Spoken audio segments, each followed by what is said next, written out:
लेकिन उल्टा है।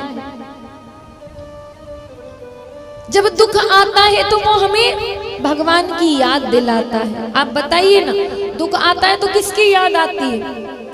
बोलिए ना। दुख आता है तो किसकी याद आती है? भगवान की याद आती है। जब कोई काम किसी से नहीं बनता तो भगवान की याद आती है, और जब सुख आता है तो भगवान की याद चली जाती है। दुख आता है तो हम सत्कर्म करते हैं, और सत्कर्म करते हैं तो पुण्य बढ़ते हैं, और सुख आता है तो हम भगवान से दूर चले जाते हैं, तो पुण्य घटते हैं, क्योंकि जीव भोग विलास में लग जाता है। फिर भी भगवान से क्या मांगते हैं? सुख दे दे।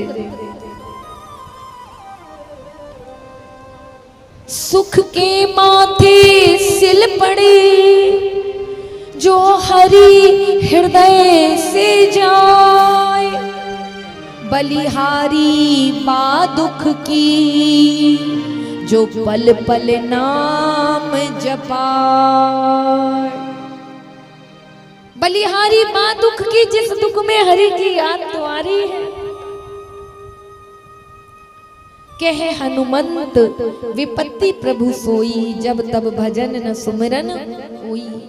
वो विपत्ति विपत्ति नहीं है जिसे तुम कहते हो घर में अन्न नहीं है तो विपत्ति, घर में पहनने को कपड़ा नहीं बोले विपत्ति, घर में रिश्तेदार नहीं आते बोले विपत्ति, घर में एक दूसरे से हमारे विचार नहीं बोलते बोलते विपत्ति है, नौकरी नहीं लग रही बोले विपत्ति है। नहीं, विपत्ति क्या है? बोले संसार में सबसे बड़ी विपत्ति है प्रभु का भूल जाना। जिस पल हमारे मुख से प्रभु का नाम निकलना बंद हो जाए, जिस पल प्रभु की याद आना बंद हो जाए, जिस पल भगवान की कथाएं अच्छी ना लगे, जिस पल संत की वाणी अच्छी ना लगे, जब जब गुरुजन अच्छे ना लगे, माता पिताओं का ज्ञान अच्छा ना लगे, समझना विपत्तियों ने हमें घेर लिया। अब हमारा बुरा वक्त आने वाला। लेकिन जब जब विपरीत हो, हरि नाम प्यारा लगे, संत वाणी प्यारी लगे, गुरुजन प्यारे लगे, भगवत धाम जाने की इच्छा हो, मन करे नर्मदा जी के तट पर ही हम बैठे रहे, तो मानो भगवत कृपा हो रही। कल आपने और हमने श्रवण किया कि सुखदेव जी महाराज ने परीक्षित जी को कृष्ण जन्म की कथा सुनाई। विष्णुदेव जी अपने शीश पर टोकरी में प्रभु को लेके गए। मार्ग में श्री यमुना महारानी का दर्शन हुआ, और समस्त बंधनों से मुक्त होकर अनेक प्रतिकूलताओं में भी वसुदेव जी का विश्वास नहीं टूटा। प्रभु को गोकुल छोड़कर आए, वहां से कन्या लेकर आए, और कन्या को लेकर जब आए कारागार में प्रवेश ही किया तो क्या देखा? सारे पहरेदार जाग गए, सारे ताले पुनः लग गए, सारे बंधन पुनः लग गए, बेड़ियां अपने आप हाथों में लग गई, पैरों में लग गई। इधर कंस को पता चला कि देवकी की 8वीं संतान ने जन्म दिया, और कंस दौड़ा दौड़ा आया कि मेरा काल ने जन्म ले लिया, मैं उसे अभी समाप्त करता।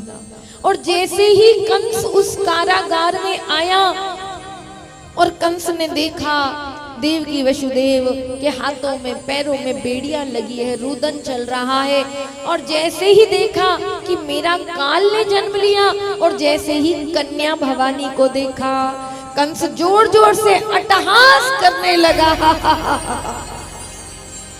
ये कन्या, ये मेरा काल बनेगी। लगता है देवताओं की बुद्धि सठिया गई। आकाशवाणी ने कहा था देवकी की 8वीं संतान मेरा काल बनेगी, सारी संतानों को तो मैंने समाप्त कर दिया, एक अंतिम 8वीं संतान है ये, और ये कन्या ये मुझे मारेगी, मैं अभी से समाप्त कर देता। और जैसे ही कारागार में उस कन्या को, उस दिव्य कन्या को जैसे ही स्पर्श करने के लिए उठाया, उस कन्या ने विराट स्वरूप ले लिया और महामाया का विराट स्वरूप लेकर वो भगवती बोली, अरे मूर्ख कंस, तू क्या सोच रहा है कि तेरे पापों का कभी घड़ा नहीं भरेगा, तेरा कभी अंत नहीं होगा।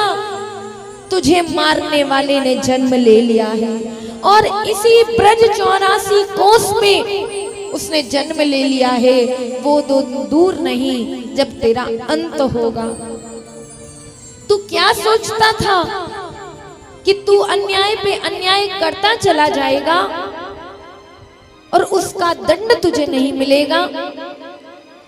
और जैसे ही आकाशवाणी हुई, आकाशवाणी कर कर वो महामाया अंतर ध्यान हो गई और यहाँ कंस कंपायमान हो गया, व्यथित हो गया, चिंतित हो गया।